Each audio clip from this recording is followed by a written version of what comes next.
Gözcəsizdən. Çeşməndə torpaq var, torpaq bir sıxım. Əskər, çeşməni verdi köksümə sıxım. Çəkməsində çiçək bitən şəhidin. Ana, oğlunun ilidir, səs-küy olmasın. O gözəl gözlərin yaşla dolmasın. Ata, tək sözüm vətən sağ olsun. Geç. Geç kızım. Sağ ol.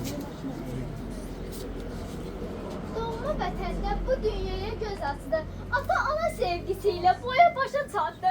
Vətən sevgisiyle yola salındı. Şehitler ölmez, vətən bölünmez.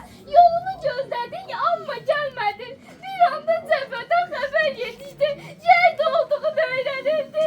Şehitler ölmez, vətən bölünmez. Ananın yüreğinden bir parça kondu.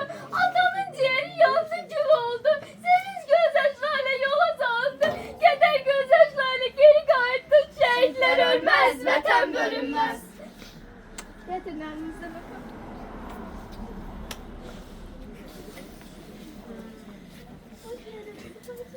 Sağ ol.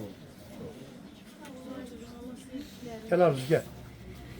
Titrək əllərinə alıb şəklini, ah çəkib ağlama şəhid atası.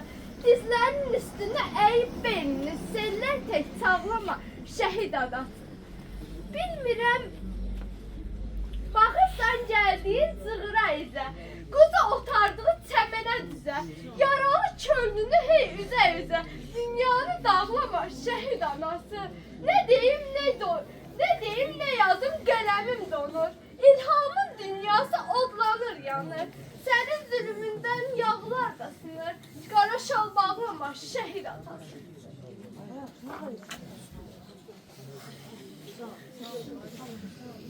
Yürü öyle gel. Mən şəhidəm, ölməmişəm. Küləklərə qovuşmuşam, vətənimin havasına. Cismim köçüb bu dünyadan, ruhum mən sizinlədir.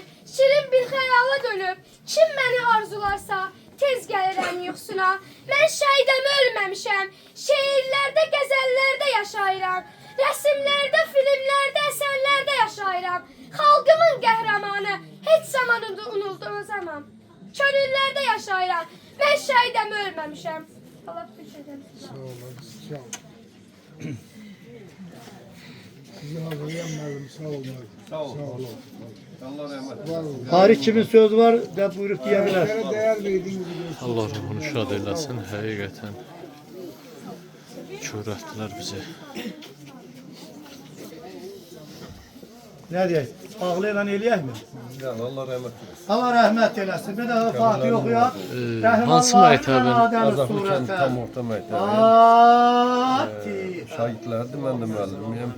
Borcumuz şəhid yolunda ayaq sıxdırmaq, onlara şehirlər söyləmək. Qəbirlərini unutmaq. Allah Allah rahmet razı olsun. Şəhid ilahidən gəlir. Allah razı olsun sizlərə və həmən o şagirdlərin valideynlərinə də öz təşəkkürümüzü bildiririk. Sağ olun. Hayrul məqdud əleyhim və ləhum. Hamısına minnətdarım. Bismillahirrahmanirrahim. Allahu ahad, Allahu samad. Ləm yəlid və ləm yulad. Allah rəhmət eləsin. Məkanı cənnət olsun. Şəhid Elmi Gülməmmədoğlu timsalında bütün şəhidlərimizin ruhunu şad eləsin.